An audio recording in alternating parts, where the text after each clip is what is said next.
And welcome back. It is Sunday sit-down time. With us now virtually is my good friend from PowerMizzou.com. It's Mitchell Forde joining us via Zoom because you're now living in Kansas City and doing the commute to Columbia to cover the Tigers. So how are things going so far in Kansas City today? It's been going good. Not too different than Columbia, but it's a little bit of a drive, but not too bad. Well, the coverage is just as good, not going to change at all. And your coverage has actually increased a little bit at PowerMizzou. You guys have covered a little high school action. You were out at some Friday Night Lights on Friday?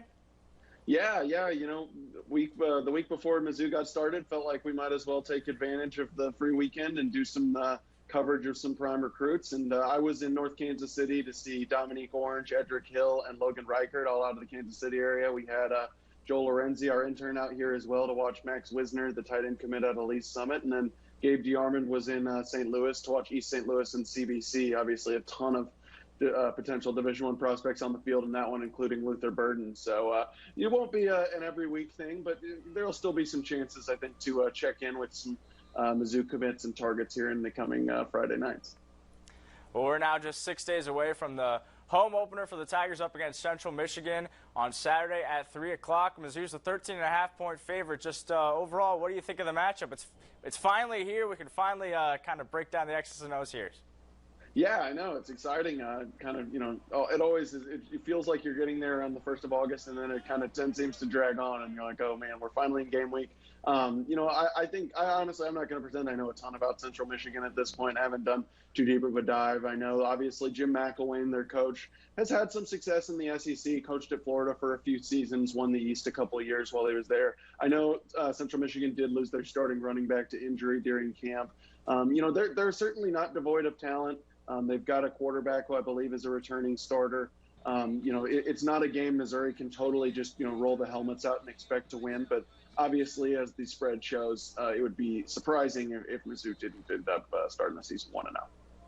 Well, Mizzou's got Connor Bazelak. It's going to be his first full season. He was pretty much full season last year as a starter, but this year it is officially full season as a starting quarterback. From what you've seen during fall camp, from what you heard from the coaches and all his teammates, what can you kind of take away from the growth that he's made during fall camp and what to expect from him this season? Yeah, well, everyone's talked about him definitely being a bit more of a vocal leader, which, he's a pretty quiet, calm guy by nature, which served him well, I think, last season, kind of getting thrown into that starting role and keeping his poise in a lot of situations where, he was seeing things for the first time live on the field against SEC competition. I think, just having a full offseason to prepare will really help him. I mean, 2 years ago, he was a true freshman who showed up in June. Last year, he was rehabbing from a torn ACL and then working with the second-team offense during camp. So I think you'll see, an offense a little bit more tailored to his strengths. The big question in my mind still is whether or not he can improve throwing the ball downfield. That was a weakness last season. I think it's reasonable to expect that he could take a step there. Obviously, for all the reasons I mentioned above, and I think Missouri upgraded its receiving core a little bit during the offseason. So I think that would be key for the offense. Well, one of those upgrades, Mookie Cooper, is going to be, kind of up in the air. Not sure if he's going to play or not. We'll find out on Tuesday when we talk to Coach Drinkwood. Also, Jay Macklin in that same sort of boat.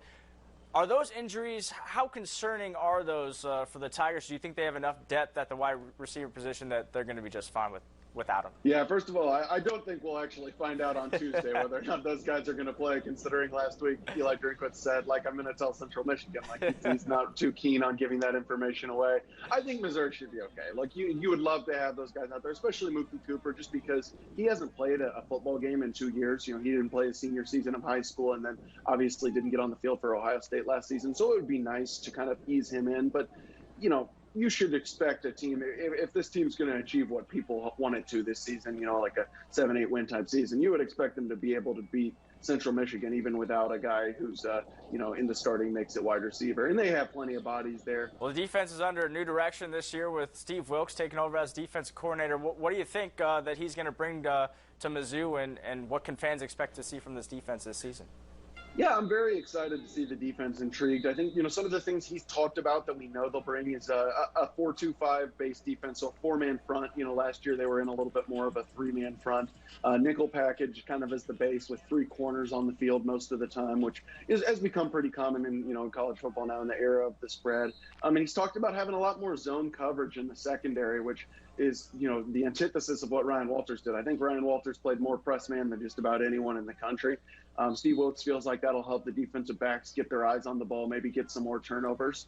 So there will definitely be some question marks. I mean, obviously, you're replacing Nick Bolton. That's not an easy guy to replace. Replacing multiple starters in the secondary and Jarvis Ware, Tyree Gillespie, Josh Bledsoe.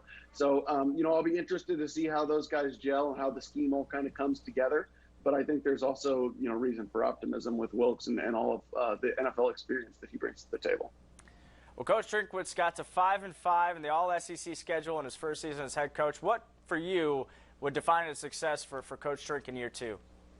Yeah, I think 7-5 would be very solid. It may not, leave fans just, giddy or anything, but I think that would be a very good season. I think 8-4 would be a tangible, wow, step forward and things are really, moving in the right direction. But I don't think anyone would necessarily be upset with 7-5, and even 6-6. It might leave some people hungry for more, but I don't think anyone after that's going to be worried about Drinkwood's future. I think especially the way he's recruiting, everyone knows that it was going to take maybe a year or two before this thing really got rolling.